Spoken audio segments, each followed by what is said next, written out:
हल्लेखोराची सैफकडे 1 कोटीच्या खंडणीची मागणी करण्यात आल्याचं एफआयआर मध्ये आता नोंद आहे। एफआयआर मध्ये 1 कोटीच्या खंडणीची नोंद आहे। त्यामुळे सैफ अली खान हल्ला प्रकरणात आता मोठी अपडेट समोर आलेली आहे। एफआयआर मध्ये 1 कोटीच्या खंडणीची नोंद आहे।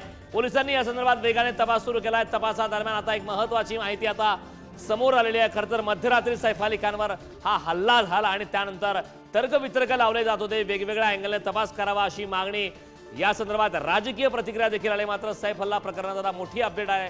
खंडणी मागितल्याचा धक्कादायक प्रकार समोर आलेला आणि या संदर्भात एफआयआर मध्ये हल्लेखोराची सैफ अली खानकडे 1 कोटीच्या खंडणीची मागणी असल्याची नोंद एफआयआर मध्ये आहे।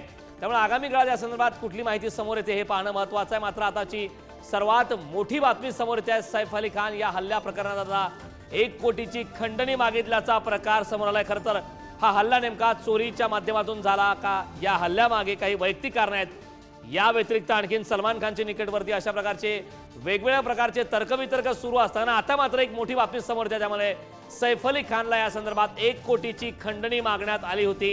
एफआयआर मध्ये 1 कोटीच्या खंडणीची नोंद आहे। त्यामुळे आगामी काळात तपासासंदर्भात नेमकं तपासाअंती पोलिसांच्या हाती काय लागतं हे पाहणं महत्त्वाचं आहे।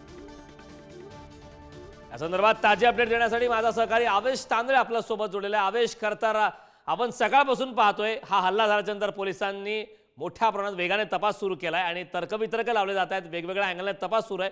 मात्र खंडणी मागितल्याचं आता समोर येतंय। या संदर्भात काय अधिकची माहिती आहे? नक्कीच, कारण आपल्याला माहित असेल काल रात्री 2 वाजता हल्ला झालेला आहे। त्या हल्ल्याच्या वेळी 2-3 प्रत्यक्षदर्शी होते। एक तर सैफ अली खान यांची नोकरानी जे एलिमा हे सुद्धा होती आणि जहागीर हा सैफ अली खानचा मुलगा हा सुद्धा तिचा प्रत्यक्ष होता।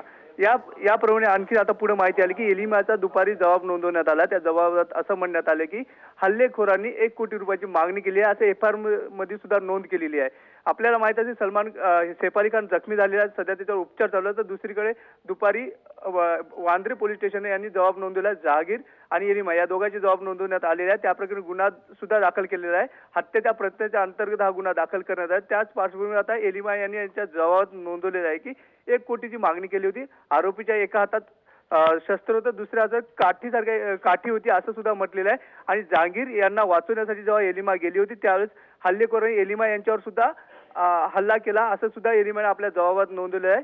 आता जे पोलिसांची हे आहे 10 टीमा ते आरोपीला शोधत आहे। पोलिसांकडून सुद्धा सीसीटीव्ही सुद्धा जाहीर करण्यात आला आणि लवकरात लवकर आरोपीला पकडण्याची शक्यता आहे। कारण हवेश, खरं तर पोलिसांची 10 पथकं तैनात आहेत। आता सीसीटीव्ही फुटेज देखील या संदर्भातलं समोर आलंय। आरोपीला शोध मोहीम सध्या वेगाने सुरू आहे। मात्र या संदर्भात खंडणी मागितल्याचं कळतंय।